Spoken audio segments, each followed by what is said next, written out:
Well, let's speak to the former Treasury Minister and former Housing Secretary, Robert Jenrick. Mr Jenrick, always great to see you. Thanks for joining us on this budget day. Who's going to be better off today? Well, look, I think there's an uncertain picture across the world with inflation, with shortages and issues that the Chancellor will have to contend with. But as your report just said, there are reasons for optimism. Unemployment in particular is much lower than people expected, and the British economy is growing. It's going to be the fastest growing of any G7 economy. So I think that does give the Chancellor some room for two things, really. Firstly, for some more investment in public services to tackle the cost of living and a proper plan to grow the economy as we move forwards. But he's going to have to balance that with the need to be fiscally responsible because of that continued uncertainty. And I think that's the backdrop which the Chancellor has been considering in the weeks that have preceded the budget. So who's going to be better off today?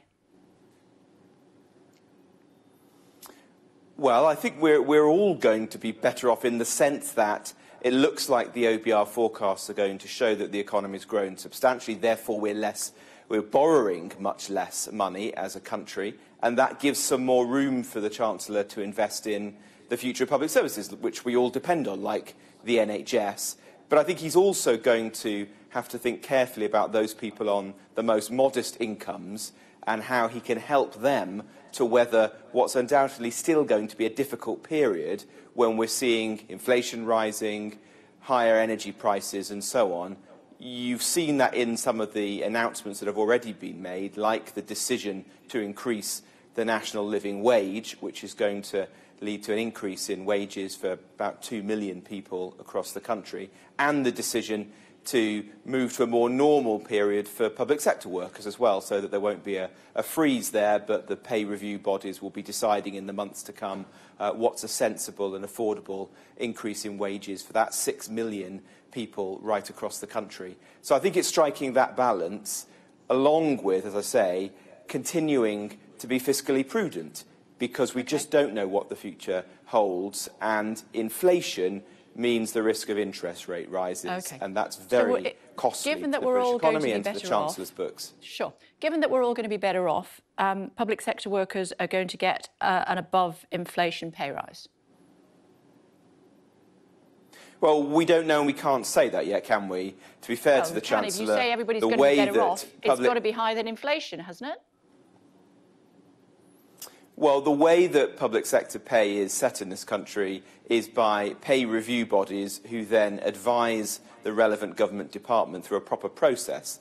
And those are independent bodies that include trade unionists, business people, experts. And so I think what the Chancellor is going to say is that we're able, as a result of the growing economy, to move into a more normal period. That means that he's going to be asking those pay review bodies to come forward with their proposals, and then he'll consider those, or the relevant government departments will consider them next year. So I don't think he'll be in a position to say exactly what you would like him to say just yet, but that's going to be a few months off, so people will just have to wait a bit longer. But I think as a result of the way the economy has been managed over the last year... Just let me say, and you can, of course, override those pay review bodies, as we all know, if that's what you choose to do, either more in favour of the workers or less, as indeed we saw last year. Unless it is above inflation pay rise, you said everybody's going to be better off. Unless it's an above inflation pay rise, then we're not all going to be better off, are we?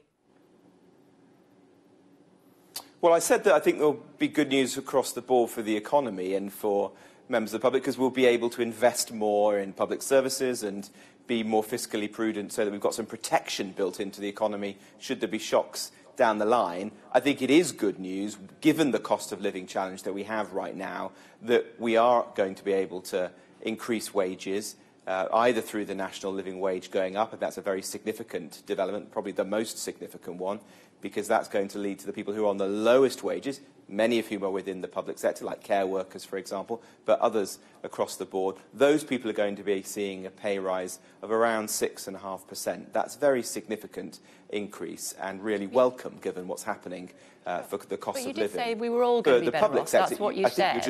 I think we're all just going to have to wait and see what the pay review bodies report back, and there'd be no point circumventing that process, given that it's been set up in that way.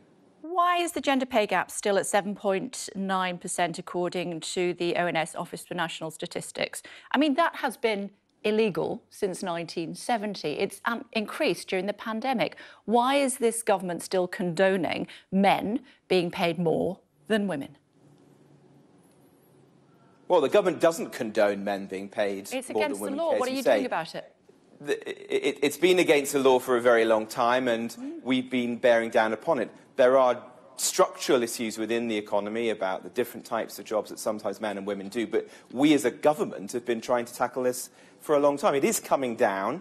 It has been coming down over the course of the last 10 years, but it's still unacceptably high. It's gone up over the last year. You and I are in complete agreement. It's gone up. It's gone up over the last year. It's increased to 7.9%. Well, that may be the case over the last year, but the longer-term trend is downwards. But I'm not here to defend that. Absolutely not. It's completely wrong. We want to see more women in the workplace and those women being properly rewarded for the work that they do. And it's for employers to make sure that they're doing that. Yeah, but it's also against the law and it has been for 50 years, so you would have hoped that perhaps it would have gone by now, but let's wait and see. Test and trace has been described by the PM as world-beating.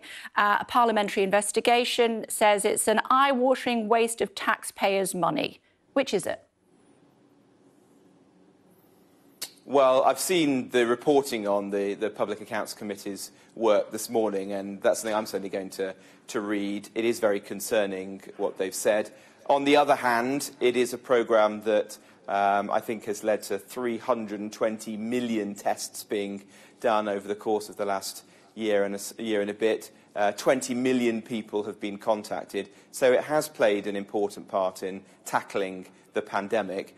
Are there lessons that can and must be learned from it? I think absolutely, and we're all going to have to pay heed, particularly the government, to what's said by the Public Accounts Committee. OK, slightly running out of time, so I can't press you further on that. But what I can ask you about is our most important diplomat, Her Majesty. She is not going to be at COP26. The PM said to a group of kids in Downing Street, it's touch and go if COP26 will be a success. And he is very worried about it. Given that Her Majesty is now also not going, how much do you think it's going to be a success or a failure? What's the likelihood? Well, firstly, like you, I send my best wishes to Her Majesty the Queen.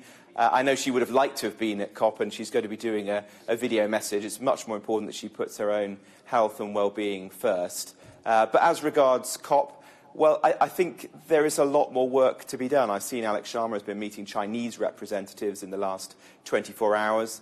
We need to ensure that those countries who are the biggest global emitters come to the table, and there will be a lot of last-minute wrangling and negotiation to be done. I don't think the Prime Minister or indeed Alex Sharma could have done more than they have in terms of trying to corral global nations to take action. And there has been some significant progress in the last couple of days. And I think, for example, Scott Morrison in Australia making a significant step, to some extent Saudi Arabia, although it's to a slower trajectory than we would have wanted. But you can see progress, but a lot more now needs to be achieved just in a couple of days.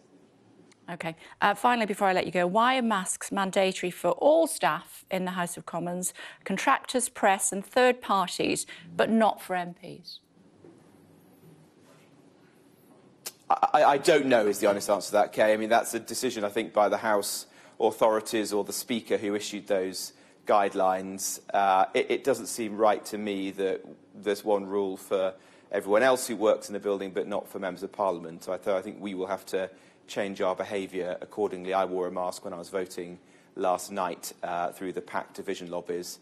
I think we'll all have to consider wearing a mask in the coming days. And will you wear one for the budget? I think I will, yeah, because it will be a busy occasion, lots of people tightly packed. I don't think that as members of Parliament we can ask something different of our staff and the people who work in the building than we're doing ourselves. Mr. Jenrick, I'm so sorry I can't talk to you in person. It's always much more fun doing that. Forgive me for interrupting you on occasion. It's always a little bit tricky, isn't it, when it's down the line. It's a pleasure talking to you. We'll see you very soon, hopefully. Thank you. Nice to see you. Bye now. Bye-bye.